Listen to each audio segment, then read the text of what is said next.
इनको पहले ब्रेस्ट में गांठ हुई थी, लेकिन इन्होंने बायोप्सी कराई, फिर गांठ रिमूव कराई, सारा ट्रीटमेंट करा लिया और उसके बाद पेट स्कैन वगैरह भी करा चुके हैं। तो जब से इनकी ब्रेस्ट रिमूव करी है, वो गांठ रिमूव करी है, तब से इनको कुछ केमिकल वाली दवाइयां दी जा रही हैं इनके पीरियड्स को बंद करने के लिए कि भाई एस्ट्रोजन हार्मोन बिगड़ जाए इनका।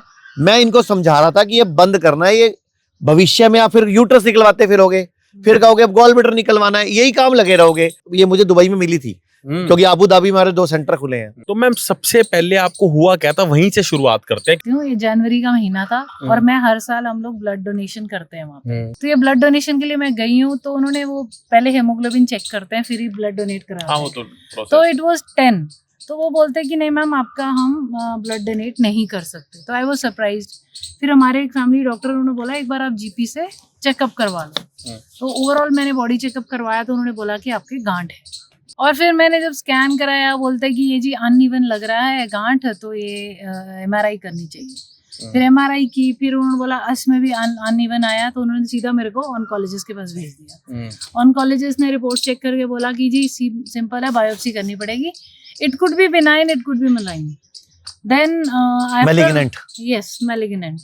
So after that they tested it and they said कि ये malign है, तो ये रिमूव करना। फिर उन्होंने सर्जरी करी, सर्जरी से रिमूव किया। मतलब इस प्रोसेस से पहले आपको कभी कोई पेन नहीं था? कोई पेन मतलब नहीं आप था। खुद गए हो चल के ना? जी, चल के गई थी। फिर इन्होंने 20 रेडिएशंस किए। After that they put me on hormone therapy. No, in fact they were like pushing for chemo and she said मुझे कीमो नहीं करवानी है। बॉडी में गांठ बनती रहती है, अपने आप पिघलती रहती है, इतनी टेंशन नहीं लेनी होती। मैंने तो एक तरीका सिखा रखा है पूरी दुनिया को कि बॉडी में कहीं भी गांठ फील हो, 3 दिन तक कुछ मत खाओ पियो, सिर्फ ग्रीन जूस पे चले जाओ। आयुर्वेद कहता है लंगन परम औषधम।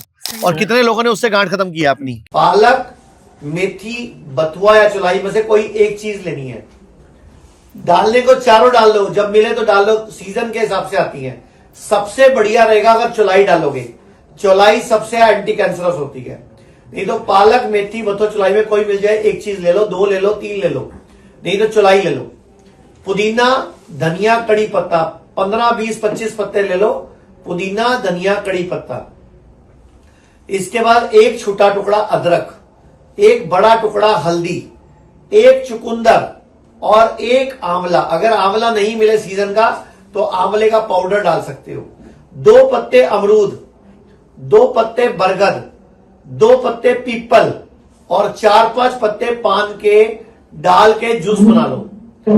और जूस बना के आपने सुबह से शाम तक सिर्फ जूस पीना है, खाली पेट। उसके बाद आपको दिक्कत आई कुछ उसके बाद? दिक्कत ये आई ना कि जो दवाइयां ये लोग देते हैं, जो ट्रीटमेंट ये लोग देते हैं, आप जबरदस्ती किसी बॉडी का एस्ट्रोजन बंद करोगे तो आपको डेफिनेटली साइड इफेक्ट्स आएंगे। क्या साइड इफेक्ट आया? एंजाइटी रहती थी, हॉट फ्लैशेस, हर टाइम पसीना आ रहा है आपके फेस पे, बॉडी पे, अचानक से गर्मी लग रही है। फिर आपको जबरदस्ती वो आपको मेनोपॉज में डाल रहे हैं एट द एज ऑफ 46। और मैं इनको जनवरी में मिली थी, तो सर ने बोला बीपी की गोली क्यों खाते हो, छोड़ दो। मैंने कहा मैं छोड़ रही हूँ बिकॉज मैं पिछले 6 महीने तब की बात कर रही हूँ, उसके पिछले साल के 6 महीने से मैं इनकी डाइट फॉलो कर रही थी, ग्रीन जूसेस पे थी और मेरा बीपी नॉर्मल रहने लग गया। देन आई लेफ्ट द दवाई। अच्छा मुझे बताओ, ये जो केमिकल वाली दवाइयां दुनिया को जिंदगी भर खिलाई जाती है, उसी से पंगे पड़ते हैं सारे? 100% उसी से पड़ते हैं, क्योंकि आप जबरदस्ती किसी चीज को सप्रेस करोगे। Allopathy mean suppression, it doesn't cure. Simple सा रूल है। एलोपैथी, अगर आपको बुखार हुआ है, आयुर्वेदा कहता है बुखार आना चाहिए, अच्छी बात है। एलोपैथी बोलती है सप्रेस करो, सिर पे चढ़ जाएगा नहीं तो। ऐसे करते हैं। बुखार हो जाए तो खाना नहीं खाना होता भैया। हाँ। जब भी बुखार चढ़े तो नो फूड खाना। अच्छा एक और बताता हूँ मैं आपको, लोग ना पहले कट जाते हैं, कीमो करा लेते हैं, रेडिएशन करा लेते हैं, सर्जरी करा लेते हैं, घुटना चेंज करा लेते हैं, डायलिसिस करा लेते हैं, तब उनको आयुर्वेद की वीडियो दिखती है।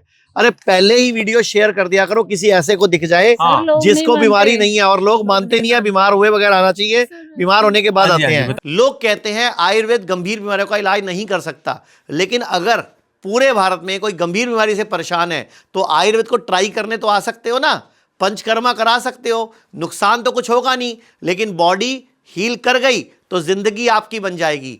और सभी प्रकार के हेल्थ इंश्योरेंस हमारे 120 सेंटरों पर चलते हैं।